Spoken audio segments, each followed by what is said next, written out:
Hello everyone, welcome to English education. Students, आज हम पढ़ने वाले हैं क्लास 11th की बुक स्नैपशॉट का 4th चैप्टर, जिसका नाम है एल्बर्ट आइंस्टाइन एट स्कूल और जिसके राइटर हैं पैट्रिक प्रिंगल। जो पैट्रिक प्रिंगल थे वो एक बायोग्राफर थे, तो उन्होंने एल्बर्ट आइंस्टाइन के बारे में लिखा है। वो कहते हैं कि एल्बर्ट आइंस्टाइन का जो जन्म है 1879 में हुआ था और उनकी डेथ हुई थी 1955 में। Is regarded as the greatest physicist since Newton. Newton के बाद वो सबसे ज़्यादा जो है महान फिजिस्ट हुए। In the following extract from the young Einstein, ये जो एक एक्सट्रैक्ट है, ये जो स्टोरी है, ये एक एक्सट्रैक्ट है एक बुक की, और बुक का नाम है the young Einstein. The well known biographer, वो एक जाने माने बायोग्राफर थे। कौन? Patrick Pringle. Describe the circumstances which lead to Albert Einstein's expulsion from a German school. तो यहाँ पर हमें पता चलता है कि वो जर्मनी स्कूल में पढ़ते थे, उन्हें जर्मनी स्कूल से एक्सपेल किया गया था। क्यों और क्या परिस्थितियाँ रही कि उन्हें स्कूल से निकाला गया, उन्होंने स्कूल को छोड़ दिया। तो देखिए, यहाँ से स्टार्ट करते हैं हम स्टोरी को। In what year Einstein asked the history teacher. अब ये जो स्टार्टिंग की बातें हैं, ये हिस्ट्री टीचर क्लास की बात है। हिस्ट्री टीचर और आइंस्टाइन के बीच की बातें हैं, वो यहाँ पर बात चल रही है। तो कहा जा रहा है, हिस्ट्री टीचर के द्वारा पूछा गया कि किस साल में, वो आइंस्टाइन से पूछते हैं कि किस साल में did the Persian defeat the French eight Waterloo. Waterloo में पर्सियन ने फ्रेंच को किस डेट में, मतलब वो ईयर पूछते हैं, किस ईयर में डिफीट किया था, उनके बीच वॉर चल रहा था, तो वो उस डेट को पूछते हैं। तो इस पर जो आइंस्टाइन होते हैं वो क्या जवाब देते हैं? आई डोंट नो सर, मैं नहीं जानता sir. Why don't you know, तुम क्यों नहीं जानते? Have you have been told it often enough, तुम्हें बहुत बार ये बात बताई गई है। आई मस्ट हैव फॉरगॉटन, तो यहाँ पर जवाब मिलता है कि मैं तो उसे भूल गया। Did you ever try to learn asked mister Brown. Mister Brown यहाँ पर हिस्ट्री टीचर का नाम है, तो पूछते हैं कि क्या तुमने उसे कभी सीखने की कोशिश की, याद करने की कोशिश की है? No sir. अब यहाँ पर उनके नेचर के बारे में बताया जा रहा है। जो एल्बर्ट आइंस्टाइन थे, उनका नेचर ऐसा था कि वो हमेशा सच बोलते थे, वो थोड़ा नॉटी भी थे। तो देखिए, यहाँ पर वो सीधे सीधे जवाब देते हैं कि नहीं सर।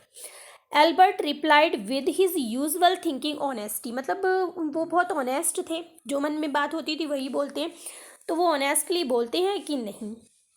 वाई नॉट, तो टीचर कहते हैं कि क्यों नहीं।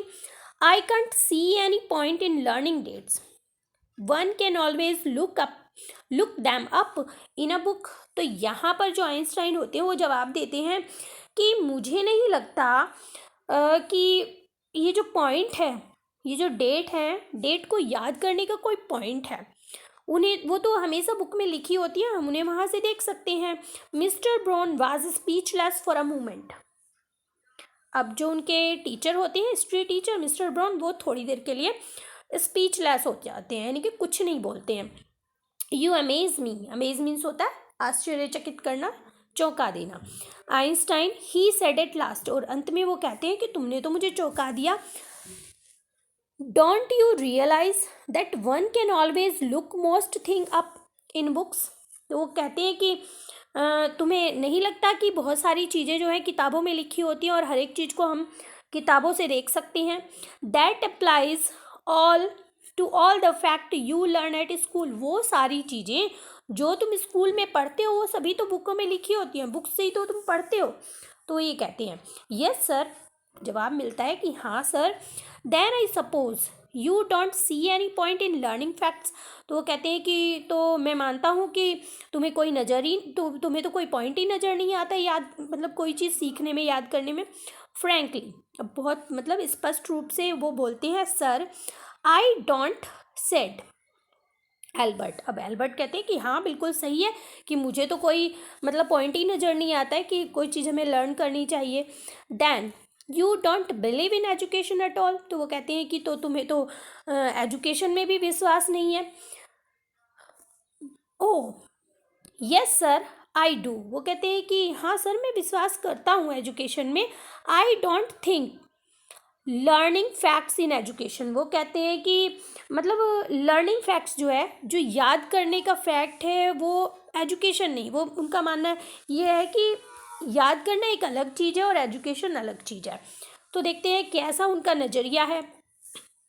इन that case set the history teacher with heavy कार्सकम, तो ये जो जो हिस्ट्री टीचर होते हैं वो उसका मजाक उड़ाते हुए कहती है, perhaps you will be so kind as to tell the class the Einstein theory of education, वो कहते हैं कि अच्छा तो चलो तुम ही बताओ कि आइंस्टाइन की थ्योरी ऑफ एजुकेशन क्या है, तुम एजुकेशन के बारे में क्या समझते हो।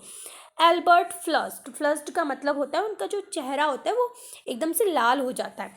I think it is not fact that matter but ideas, अब वो यहाँ पर अपनी बात को समझाने की कोशिश कर रहे हैं एल्बर्ट आइंस्टाइन। वो कहते हैं कि मैं क्या मानता हूँ, जो फैक्ट है मतलब जो तथ्य हैं वो कोई मैटर नहीं करते, वो पढ़ने की चीज़ें नहीं हैं, बट आइडियाज़, वो कहते हैं कि जो रीज़न है उन तथ्यों के पीछे उसे समझना ज़रूरी है, वो ये कहते हैं।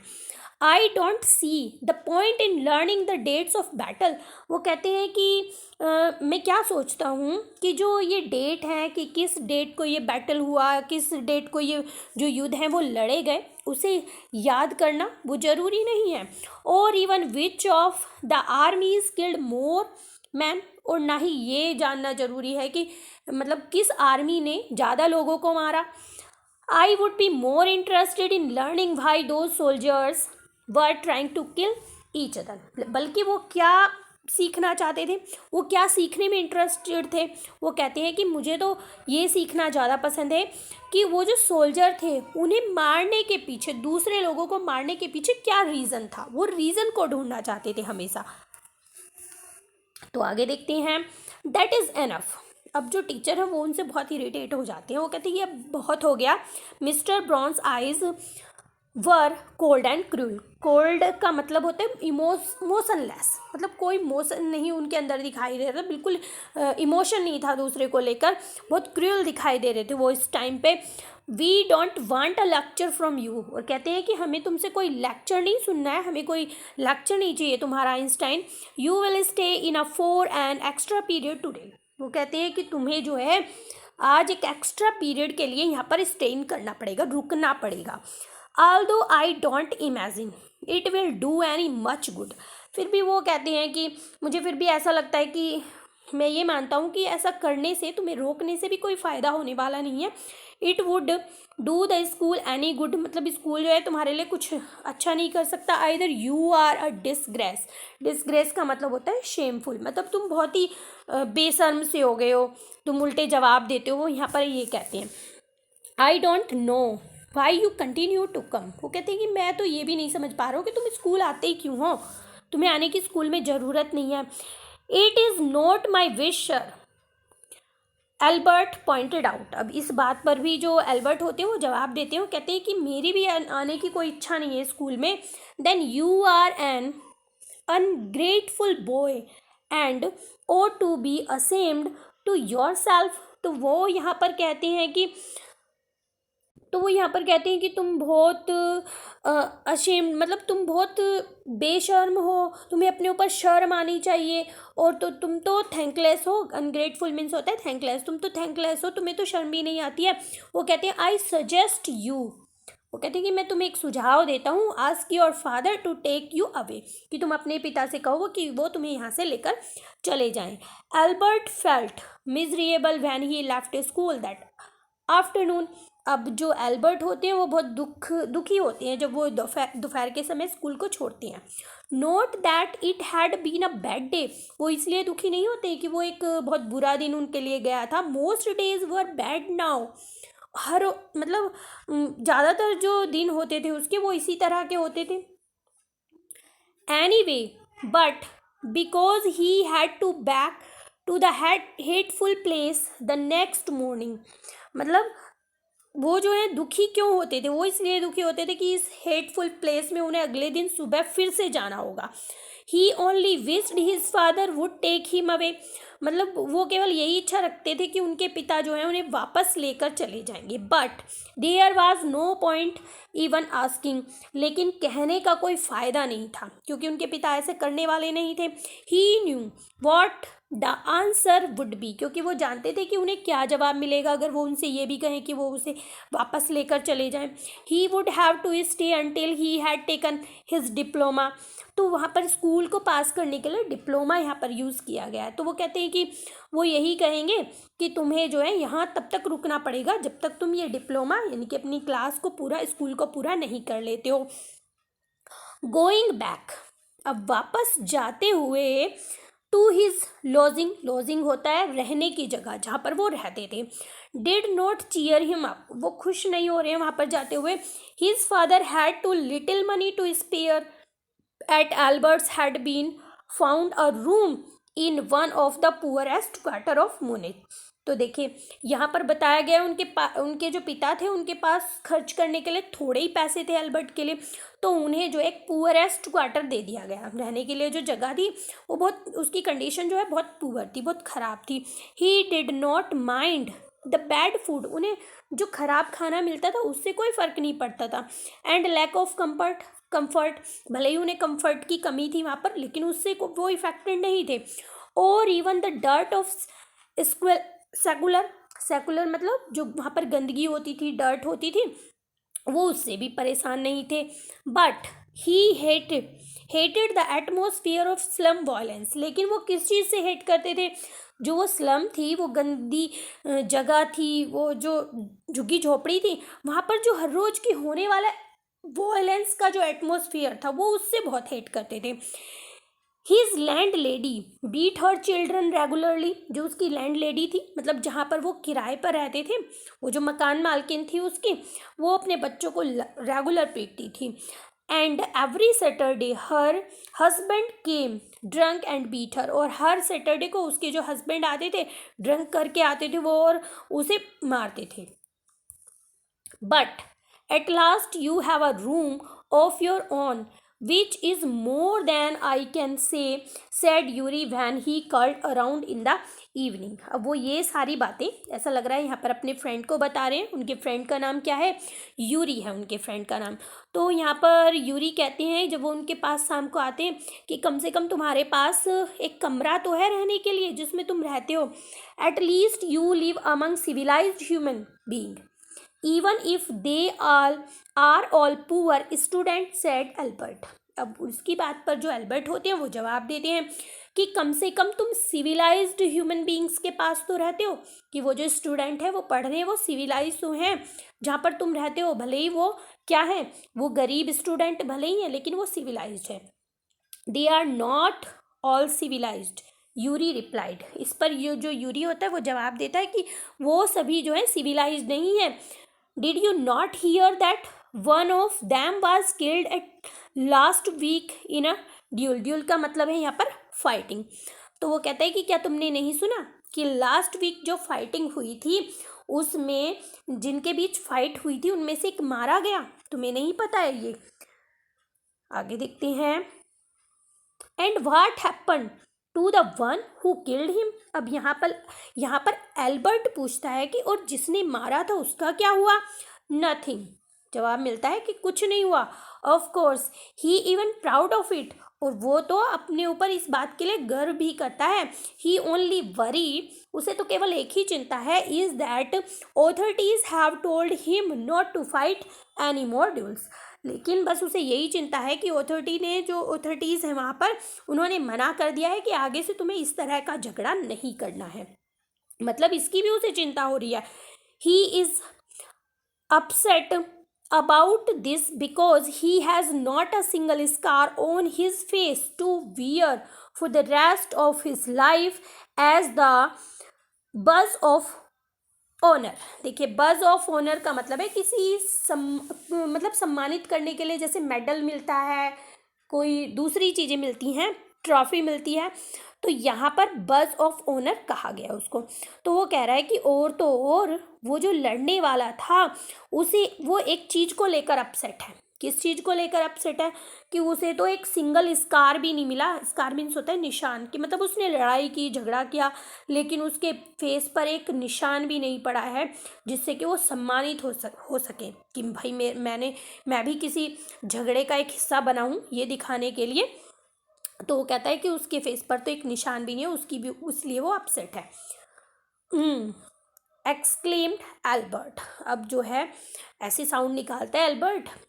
And these are the student, और कहते हैं कि वो स्टूडेंट्स हैं। Well you will be a student one day, said Yuri. अब वो आपस में दोस्तों की तरह बात कर रहे हैं और कह रहे हैं कि हाँ तुम भी एक दिन स्टूडेंट बन ही जाओगे। ये सारी बातें उन दोनों के बीच चल रही हैं। आई डाउट, अब उन दोनों के बीच ये सारी बातें होती हैं तो फिर एल्बर्ट आइंस्टाइन जो है वो अपनी बात जारी रखते हैं और वो कहते हैं आई डाउट इट, वो कह रहे हैं मुझे तो इस बात पे भी संदेह है। सेड एल्बर्ट ग्लूमली, ग्लूमली मीन्स उदास होकर, तो उदास होकर कहते हैं I don't think I will ever pass the exam for the school diploma. वो कहते हैं कि मुझे तो इस बात पर भी डाउट है कि पता नहीं, मैं ये सोचता रहता हूँ कि कहीं मैं स्कूल का डिप्लोमा भी पास कर पाऊँगा। वो ये सोचते हैं कि शायद मैं स्कूल डिप्लोमा को क्लियर नहीं कर पाऊँगा। He told his cousin Elsa the same next time she came to Munich। तो जब एल्सा जो है, जो उनकी कज़िन है, जब वो उसके पास आती है अगली बार, तो वो उसे भी यही बात बताते हैं कि पता नहीं मैं अपने स्कूल को क्लियर कर पाऊँगा या नहीं। Normally she lived in Berlin, वो कहाँ पर रहती थी? बर्लिन में रहती थी। Where her father had a business, जहाँ पर उनके पिता का एक बिजनेस था। I am sure you would learn enough to pass the exam, Albert, if you try, she said। तो वो कहती हैं कि अगर तुम कोशिश करोगे तो मैं श्योर हूँ कि तुम ये एग्ज़ाम जो है क्लियर कर लोगे। I know lots of boys who are much more stupid than you are who get through। तो बताती हैं कि मैं जानती हूँ बहुत सारे लड़के ऐसे हैं जो तुमसे भी ज़्यादा स्टूपिड है। स्टूपिड मीन्स मूर्ख, जो तुमसे भी ज़्यादा सिली हैं, तुमसे भी ज़्यादा मूर्ख हैं, वो भी इसे क्रॉस कर लेते हैं। इस मतलब जो डिप्लोमा है यानी कि स्कूल जो है वो क्लियर कर लेते हैं।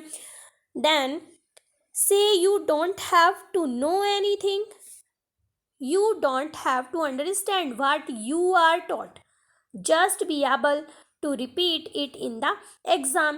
तो वो कहता है कि वो कहते हैं, दे का मतलब यहाँ टीचर्स को कहा जा रहा है कि वो कहते हैं you don't have to know anything, कि तुम्हें कुछ भी जानने की ज़रूरत नहीं है। You don't have to understand, तुम्हें कुछ नहीं समझना पड़ेगा। वाट यू आर टोट, जो तुम्हें पढ़ाया जा रहा है, just be able to repeat in exam in exam, तो वही चीज़ें जो है तुम एग्ज़ाम में रिपीट कर देना। तो एल्बर्ट आइंस्टाइन ये बता रहे हैं। That is the whole trouble, said Albert. Albert कहते हैं कि यही तो प्रॉब्लम है। I am not good at learning things by heart, कि मैं दिल से चीज़ों को याद नहीं कर सकता हूँ, बस यही तो प्रॉब्लम है। You don't need to be good at it, anyone can learn like a parrot. अब यहाँ पर जो एल्सा है वो कहती है कि तुम्हें ज़रूरत नहीं है इन सब में अच्छा होने की। एनी वन कैन लर्न मतलब कोई भी याद कर सकता है, कोई भी रट सकता है, किसकी तरह? एक पैरट की तरह। You just don't try and yet I always see you with a book under your arms. वो कहते हैं कि तुम जो है इसकी कोशिश नहीं करते, इस तरह से समझने की, याद करने की तुम कोशिश ही नहीं करते। मैं हमेशा तुम्हारे पास, तुम्हारी आर्म्स के नीचे क्या देखती हूँ?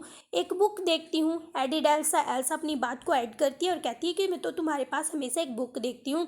What is the one you are reading, ये क्या है जो तुम पढ़ रहे हो? A book of geology. वो कहते हैं कि ये जियोलॉजी की बुक है।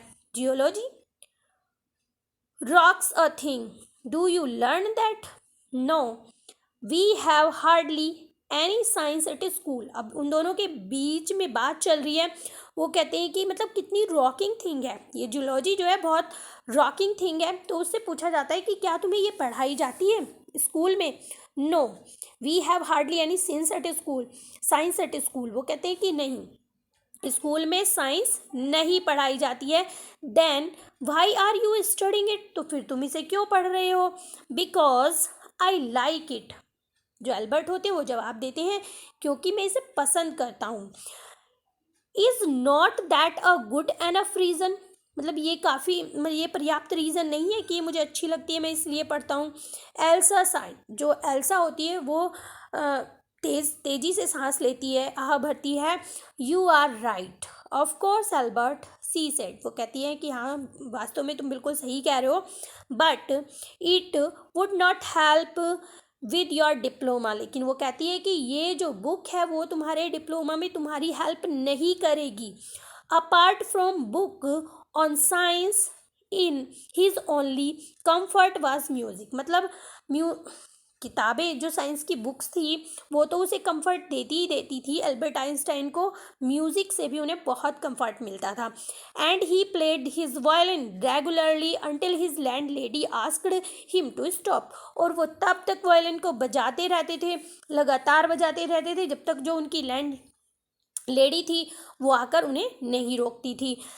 दैट वेलिंग, वेलिंग मीन्स होता है विलाप करना, मतलब उसे वो जो वायलिन की साउंड होती थी वो ऐसे लगती है जैसे रोने की आवाज़ है। Gets on my nerves, nerves का मतलब यहाँ पर कहा जा रहा है कि ये मुझे इरिटेट करती है। वो कहती है ये जो तुम विलाप करते रहते हो ना, ये वायलिन बजाते रहते हो, ये मुझे बहुत इरिटेट करती है, वो कहती थी। There is enough noise in this house, यहाँ तो पहले से ही काफ़ी शोर मचा रहता है। विद ऑल द किड्स हाउलिंग, ये जो सारे बच्चे हैं ये चिल्लाते रहते हैं। अब इस बात पर जो एल्बर्ट हैं वो देखिए क्या, मतलब उनका क्या रिएक्शन होता है। Albert was tempted to point out that most of the time it was she who made them howl, मतलब जो एल्बर्ट है वो ये कहना चाहते हैं कि मतलब उन्हें हाउल कराने के लिए तुम ही तो जिम्मेदार हो, तुम ही तो कराती रहते हो। But he decide it was better to say nothing, लेकिन वो क्या डिसाइड करते हैं कि कुछ ना कहना ही बेहतर है। I must get away from here, he told Yuri, वो यूरी से कहते कि मैं यहाँ से दूर जाना चाहता हूँ। After 6 months alone in Munich, वो कह रहे हैं कि आफ्टर 6 महीने बाद वो कहते हैं अकेला इस म्यूनिक में जो है मैं रहना नहीं चाहता हूँ। It is absurd that I should go on like this, तो यहाँ पर कहते हैं कि मतलब यहाँ इस तरह से रहना बहुत इलॉजिकल होगा, मतलब कोई भी चीज़ सही नहीं हो रही है, मैं 6 महीने से यहाँ रह रहा हूँ अकेला, तो ये जो है बहुत इलॉजिकल है। In the end it will turn out I have been wasting my father's money and every once time, वो कहते हैं कि क्या हो रहा है, इससे कुछ नहीं हो रहा है, मैं जो हूँ अपने पिता का जो पैसा है उसे वेस्ट कर रहा हूँ और हर किसी के टाइम को भी वेस्ट किया जा रहा है। It will be better for all, ये सभी के लिए सही होगा। इफ़ आई स्टॉप नाउ, कि मैं इसे यहीं पर रोक दूँ, कि मैं यहाँ से चला जाऊँ। वो कहते हैं कि मैं 6 महीने से यहाँ हूँ, कोई फ़ायदा नहीं हो रहा है, मैं अकेला रह रहा हूँ, मेरे पिता के पैसे जो है वो वेस्ट हो रहे हैं, सभी का टाइम भी वेस्ट हो रहा है। And then what will you do asked Yuri, अब यूरी इस बात पर पूछता है तो फिर तुम क्या करोगे। आई डोंट नो, एल्बर्ट जवाब देते हैं कि मैं नहीं जानता। If I go to Milan, मिलान जहाँ पर उनके पेरेंट्स रहते हैं उस जगह को कहा गया था जो इटली में है, तो वो कहते हैं कि अगर मैं मिलान जाता हूँ, I am afraid my father will send me back, कि मुझे डर है मेरे जो पिता है वो मुझे फिर से वापस भेज देंगे। Unless his eyes gleam with a sudden ideas, तभी उनके दिमाग में जो है एक आइडिया आता है और वो क्या आइडिया होता है उसको पढ़ लेते हैं, तो वो अचानक से उनके दिमाग में एक आइडिया आता है। यूरी, वो कहते हैं कि अपने फ्रेंड यूरी को बोलते हैं, Yuri do you know any friendly doctor, वो कहते हैं कि क्या तुम किसी अच्छे से फ्रेंडली डॉक्टर को जानते हो जो तुम्हारा दोस्त भी हो। I know a lot of medical students and some of them are friendly said Yuri, अब इस पर यूरी कहते हैं कि हाँ मैं बहुत सारे मेडिकल स्टूडेंट्स को जानता हूँ और उसमें से मतलब बहुत सारे फ्रेंडली भी हैं। Doctor no I have never had enough money to go to one bar, तो वो कहते हैं कि नहीं डॉक्टर की बात मैं कर रहा हूँ, तो इस पर यूरी जवाब देते हैं कि मैं कभी डॉक्टर के पास नहीं गया, मेरे पास इतने पैसे नहीं हैं। Suppose said Albert. एल्बर्ट कहते हैं कि मान लो that I had a nervous breakdown, कि मुझे जो है नर्वस ब्रेकडाउन हो जाए हो। Suppose a doctor would say, मान लो एक डॉक्टर क्या कहेगा, it is bad for me to go to school, कि मेरे लिए जो स्कूल जाना है वो बहुत बुरा है, अगर मैं स्कूल जाता रहूँगा इस नर्वस ब्रेकडाउन में भी तो मेरे लिए अच्छा नहीं होगा। And I need to get right away from it, और वो क्या कहेगा कि मुझे ज़रूरत है स्कूल से दूर रहने की। तो देखो उनके मन में क्या आइडिया चल रहा है। I can't imagine a doctor saying that, said Yuri. Yuri कहता है कि मुझे नहीं लगता कि कोई डॉक्टर जो है इस तरह से कहेगा। I must try, said Albert. Albert कहते हैं कि मुझे इसके लिए ट्राई करना पड़ेगा, to find a doctor who specialise in nerves. तो वो कहते हैं कि मुझे इस तरह के डॉक्टर को ढूंढना पड़ेगा जो नर्व्स मतलब न्यूरोलॉजिस्ट हो। There are plenty of them, Yuri told him. अब यूरी जो है उसे बताती है कि बहुत सारे हैं। ही हैजिटेटेड फॉर अ मोमेंट, वो थोड़ी देर के लिए हिचकिचाता भी है यूरी। एंड देन एडेड, और फिर क्या कहते हैं, rather reluctantly, I will ask some of the students if they know one, if you like। वो कहते हैं कि मैं उन स्टूडेंट्स से पूछ लूँगा अगर वो किसी को जानते होंगे, ठीक है, अगर तुम्हें पसंद हो। You will, oh thank you Yuri. Albert's eyes were shining. अब वो उसे थैंक बोलते हैं और उनकी आंखें जो है चमक जाती हैं ये सुनकर। Wait a moment, I have not found one yet, oh but you will. वो कहते हैं कि मुझे जो है वो एक मिनट के लिए सोचते हैं और वो कहते हैं कि मुझे कोई नहीं मिलेगा इस तरह का डॉक्टर। फिर बाद में वो कहते हैं कि ठीक है तुम कोशिश करना। अब यहाँ पर देखिए जो दोनों फ्रेंड्स हैं वो आपस में बात कर रहे हैं, वो कह रहे हैं कि तुम डॉक्टर से बात कर लोगे। तो वो यहाँ पर कहते हैं एंड इफ़ आई डू, वो कहते हैं कि अगर मैं ऐसा करता हूँ, मैं किसी डॉक्टर से बात कर भी लेता हूँ, तो वो कहती कि मुझे नहीं लगता है कि वो तुम्हारी मदद करेगा। He will declared Albert. Albert कहते कि हाँ वो करेगा मेरी मदद, क्यों नहीं करेगा, वो मेरी मदद करेगा। I am going to have a real nervous breakdown. वो कह रहे कि मुझे तो सच में ही वास्तव में एक नर्वस ब्रेकडाउन होने वाला है, to make it easier for him. और वो जो ब्रेकडाउन है वो तो डॉक्टर के लिए बहुत आसान बात हो जाएगी उसे बोलने के लिए। ही लाफ्ड मियरली, और इस बात पर वो बहुत खुश होकर, मियरली मीन्स होता है खुश होना, तो वो बहुत खुश होकर हंसते हैं। आई have never seen you looking less nervous, remarked Yuri. अब इस बात पर जो यूरी होते हैं वो रिमार्क करते हैं, वो कहते हैं कि मैंने तो तुम्हें कभी नहीं देखा, मतलब लेस नर्वस होते हुए मैंने तुम्हें कभी नहीं देखा है।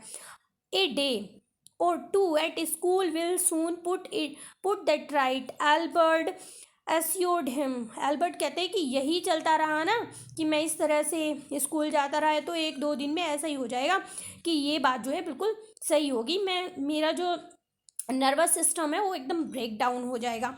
तो वो दोनों जो है ये बात करते हैं और प्लान बनाते रहते हैं कि किस तरह से मैं जो हूँ स्कूल को छोड़ सकता हूँ, किस तरह से मैं 6 महीने के लिए, 1 साल के लिए स्कूल से दूर रह सकता हूँ। तो वो जो है यहाँ पर आपने देखा कि जो एल्बर्ट आइंस्टाइन है उनको जो चीज़ें याद करने की थी, उन्हें पढ़ने में बिल्कुल भी इंटरेस्ट नहीं होता है, वो हर एक चीज़ में रीज़न को ढूंढना चाहते हैं कि रीज़न क्या है।